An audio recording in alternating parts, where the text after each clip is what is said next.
So Who's that's Aaron like an Chalk exactly?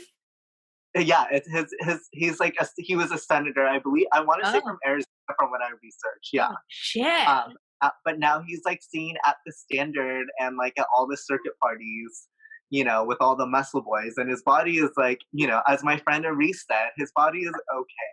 Like it's just typical worked out body, nothing special. Oh, You know, man. but like you have that level of like, shame that happens with it, and it's like, Yeah. yeah, I understand to an extent, like, having, a hard, difficult family life and things like that, and like a difficult growing up. But like, I mean, look at all of us who managed to make, you know, s- do something better with that. Like, there's something I saw online where it's like either you say you suffer a lot and you say no one should ever have to go through this and you do what you can to change that, or you say other people should feel this as well, and you make them feel the same level of hurt as you did. It's Yeah. just between it's between those two. You're absolutely right, and I wish I understood more about how someone gets to that fork and, like, what makes someone choose this way or that way, Yeah, right? Like, what makes someone say, "Oh, I'm gonna change this and break this cycle," or what makes someone say, "I'm just this is the cycle I'm comfortable with, so I'm gonna stay here." yeah, What is the deciding factor? Like, what is like, is it a personality characteristic? And I'm not saying that you have the answers to these. I'm pondering when you like get to that yeah. point, what's happening there? What is that catalytic moment that's like, I'm going to go left and make a difference? Mhm. I mean, that's the weird part of life. Everyone experiences it differently. Totally. Yeah. I love you just have so much positive outlook on it. I really appreciate that.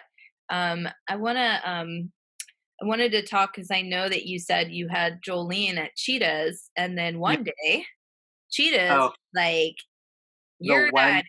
Everyone's done. We're closing. literally. What was that like for you? Um, Honestly, that was super tough.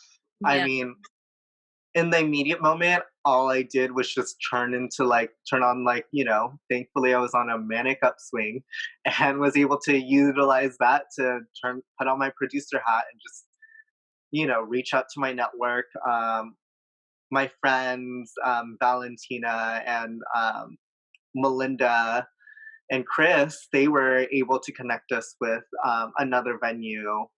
Um, like within like a few days after. So luckily there was that. But like I remember dealing with that after that event and just being like, fuck, like I don't know where to go from here. Like I don't like it's already hard getting into, making it work at Cheetahs. Like, Right. how am I gonna make it work at any other strip club that has never had any sort of like specialty nights like this? Totally. And Totally. So so yeah. yeah, I was kind of like defeated for a minute, but I just sort Sure. of was like, okay, you know what? Things happen, things change, and we're just you just you know Yeah. you're just gonna have to roll with it, or else it's done forever. Yeah. Yeah. I just want to So make sure the audience is caught up on this subject. So Cheetahs in Hollywood was closed down unexpectedly. When was that? November or December? November? yeah, it was in November. It was our November event, Yeah. Right before what? right before Thanksgiving. It was Right. supposed to be such a fun night. Right, right. So your night was scheduled to be at Cheetahs like a couple days after, a few days after. So you had about how many days to scramble to find a new venue? I had a week. A week. Yeah, I literally had a week, and all I could do was just as soon as I heard, because I was like hearing back and forth, and like the girls, like like Erica and Malice and like Elise were all texting me and telling me about what was happening, Yeah. uh, and sort of like those girls like were love them. They like kept me in the loop there. They Yeah. you know, really helped me like you know help make like Jolene happen there, from that other end of Totally. uh, working at Cheetahs. And then it was finally like Monday, and it was like, then I called them and was just like, "Hey, what's going on? We have our like show that's supposed to be scheduled." Like, and they were just like, "Oh, we'll get like, we're not sure about what we're gonna do with that yet. Let me find out." And then just never heard. So You never heard back from them. nope. Yeah. So, Yikes. Yeah, so we actually interviewed had Malice and Kayla on the show with us a couple weeks ago, and their podcast released just the other day. I don't know if mhm, you had a chance to hear it or not, but not yet. yeah, but they we did talk about that story and what happened there. And you actually in your show got mentioned on that episode as well because you were affected by it just as much just as they were, you know. So, and you said something too that Cheetahs was the home to the first transgender show. Um, Yeah, is that in Los Angeles or is that I and feel. I specifically think. Pole, Yeah, right? I think in LA that was the there was in LA. So there's this guy that like did strip nights throughout LA, or throughout the US. Hmm. Um, but yeah, I would say Cheetahs was and is still the only strip club I know of now that has ever had like sort of that inclusivity, that level of inclusivity for a strip club. I Yeah, mean, I know Jumbos used to get like super wild, and the used to day. be like back in the day was like all girls of all types, but I think more so um, current day, there's like Cheetahs was like the only one that was Right, allowing a right. specialty, as they put it. Now, what about strip clubs like that have all female dancers? Because Mhm. we talked to Miles Young not that long ago, and Yeah. we were talking about how he dances in all female strip clubs Uh huh. and is very accepted and appreciated at those clubs. And I'm like, that's just not that's like new territory. I think it's Yeah, great, but that's what amazing. about Yeah. what's that? Oh, I Oh, thought yeah, no, it's fucking yeah. yeah, it's amazing. What about transgender women um in the strip clubs? Like what's the history like there? Can you talk on that and what you've seen?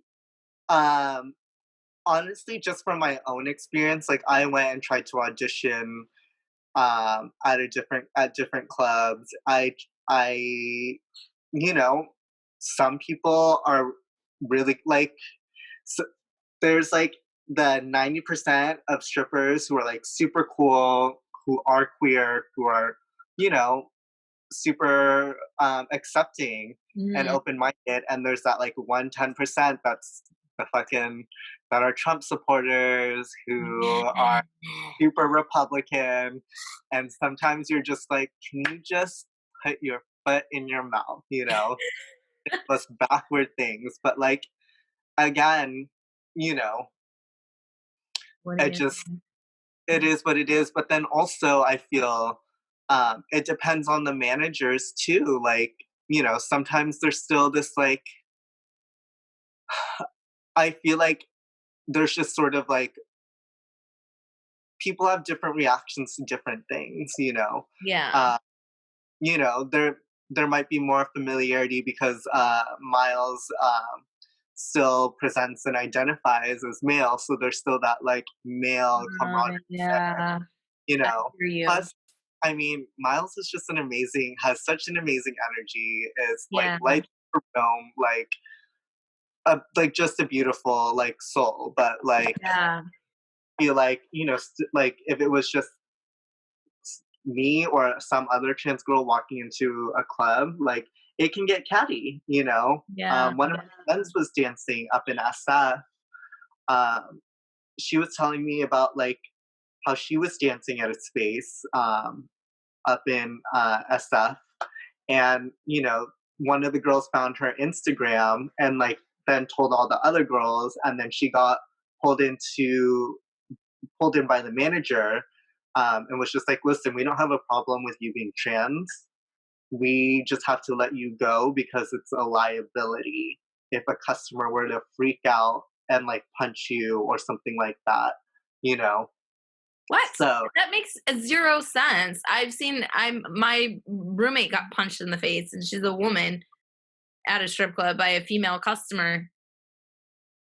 You know what I mean? Like that logic makes no sense that she would be a yeah. liability. Well, there's the trans panic defense. I've So this never was, heard this phrase, trans yeah. panic. So there's gay panic and trans panic defense, and Wow. there's only 3 states that have outlawed this: New York, Washington, and California. But essentially, um, it states that like someone can use like temporary insanity from finding out that someone was trans or gay, and that's why they murdered them. Wait a second. We need to elaborate on this. I've never Yeah, heard this before, and I'm wondering yeah. if a lot of other So, people haven't. Please tell us everything. yeah. So it's essentially that you can say that you panicked and killed a gay person or a trans person because you didn't know, And and that that's a that's legal defense, like temporary insanity, because you just didn't know, and you just, and then you freaked out. Oh, I freaked out because I didn't know. It's their fault that I didn't know, so I freaked out and hurt them.